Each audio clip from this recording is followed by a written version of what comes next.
Oh, hey, it's me. So this is stuff that I've made. It's mostly hats that I've made with my Centro, which, by the way, if you ever want yarn to use in your Centro that's like super fun, get I Love This yarn. It is butter smooth in the Centro, and it's not super expensive. Like Caron, C-A-R-O-N, Caron, I don't know. That one works too, but it's a little bit more expensive. I Love This yarn works great in my Centro. Red Heart, don't use Red Heart. It drops stitches literally every other stitch. It's a nightmare. But anyway, most of this is I Love This yarn that just got donated to me. I say donated, somebody just gave it to me, which happens a lot, and I'm so thankful for. I think once you kind of build up a rapport of being someone who likes yarn, people just find it and give it to you, and I'm like, yay, great. So this was a bunch of yarn that got given to me. I didn't really have a set project for it, and I kind of just wanted to get it worked up and out of my closet so I wasn't feeling guilty about buying new yarn. I'm very much I buy yarn for projects type person. I don't want to just buy yarn if I don't have a plan for it, if I don't know how much of it I need. I just don't like that. So I try really hard to buy project yarn instead of just buying yarn. So yeah, let's go through our stuff. Most of this is hats. We have this hat, which I love. Small hat, big hat, orange hat, blue hat, little red hat, big red hat, and 2 green hats. All of this, almost all of this, is I Love This yarn. Some of it isn't, but most of it is. And yeah, there's that bucket of hats. And then we have a few more hats. I got given a giant, huge ball of like baby yarn. I did not think it would work well, but it did.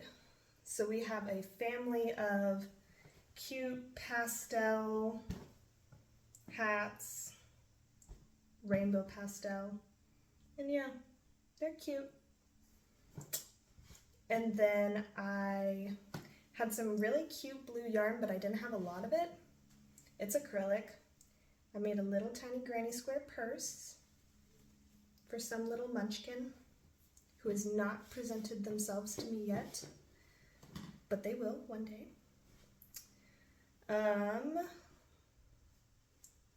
Christmas washcloths and just a plain blue washcloth. And then I made this headband. This is supposed to be for me, but then I cut all my hair off. So we'll see, I might end up still keeping it and using it. But I wanted to try this specific type of stitch. I think it's called like the tartan stitch or something. It took me a really long time to make, which is what I don't like. But I had never like done a specialty crocheting stitch before, so that was really fun. I'd never done that before, and it was interesting. So yeah, basically all hats. Sorry, not that interesting. Maybe you thought it was interesting. I go on sprees at hat making. This spree I went on like in February, so yeah, I don't know. I just don't like sitting on yarn. I want my yarn to get into its project and then be used out in the real world. Is it being used right now as hats in my completed projects buckets? No. But if somebody walked up to me and was like, help, I need a hat that is warm, I would be able to provide that need, fulfill it. I would be able to fulfill that need. So anyway, yeah, I'm mostly just cleaning, and I saw this and I was like, I should show y'all. Maybe that wasn't appreciated, but I had fun showing you. So, thing number two.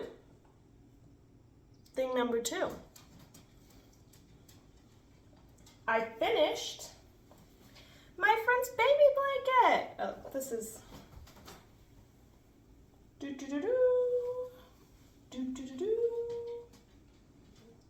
It's a little bit bigger than a square, but it looks pretty much like a square, which is good for little babies because then you can lay it out on the floor and they can crawl on it or whatever. It's got its built-in little edging. And yeah, it's so sweet and so cute. And it took me, let's see, I started this one last Wednesday, so it took me about a week and a half. But I obviously, I was not working on it 24/7. I probably worked on it, I'd say it takes me in between 15 hours max. But not, it doesn't take me 15 hours, I don't think. I think it takes me less than 15 hours. But yeah. Okay, so one of my girls, I tried to teach her how to crochet. She wouldn't take my class. Then one summer, she went to her grandma's. Her grandma taught her how to crochet and she just picked it up. And I'm like, are you kidding me? But hey, she crochets now. So we're not going to be mad about it. Look what she made me. It's a little cow. Is that not the cutest thing? And it's purple, my favorite color. So I named it Daisy. This is Daisy the cow. And she now is going to get to live in my place. I typically don't make little stuffed animals just because I don't. Sometimes I do, just for fun, but I normally don't. They're usually pretty fun to make though. If you find a good tutorial, you'll have so much fun making them. I don't normally make them. I have an octopus that my sister made me. Now I have a Daisy cow, and I'm gonna put it up on my shelving.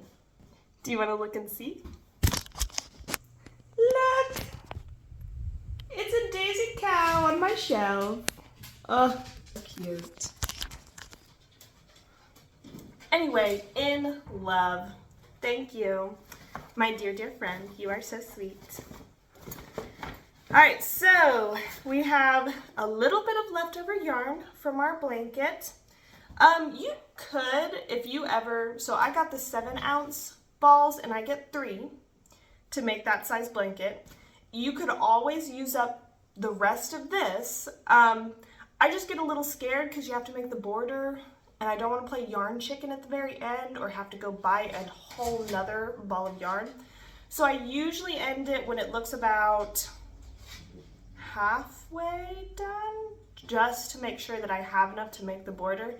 I could have gone maybe a little bit more. I just try to make it, I try to stop it when the striping looks good. So I'll compare how the striping looks at the beginning and then try to match that at the end so that the borders look similar.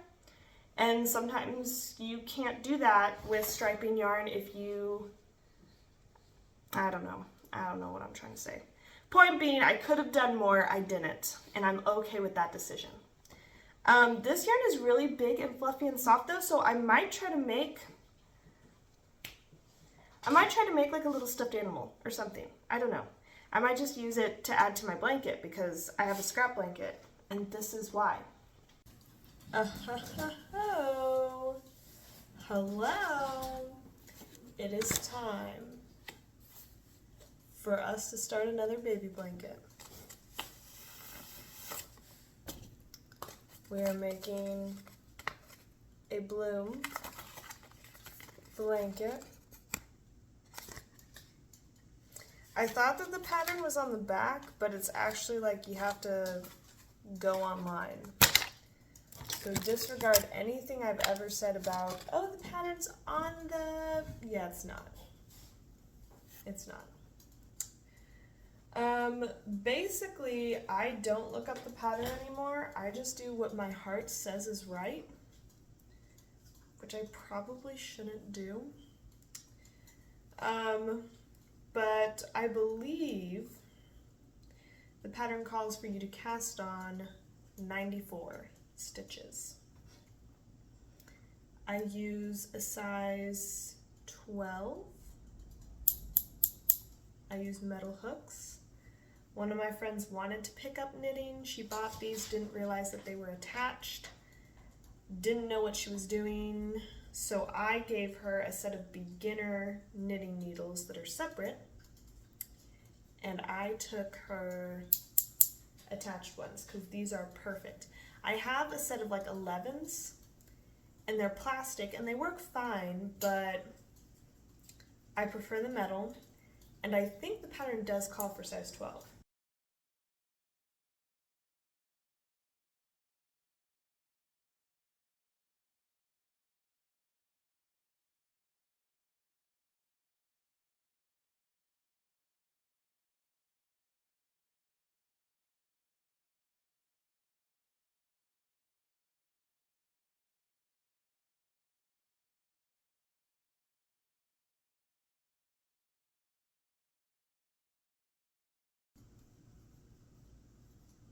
Ding, ding, ding.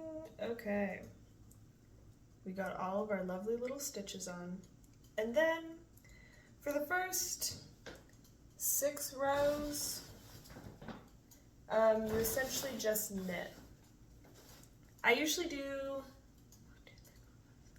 about 6. I think the pattern calls for 5, but if you only do 5, at least when I only do 5, the band on the top and on the bottom isn't as wide as the band on the sides, and I like it to be uniform.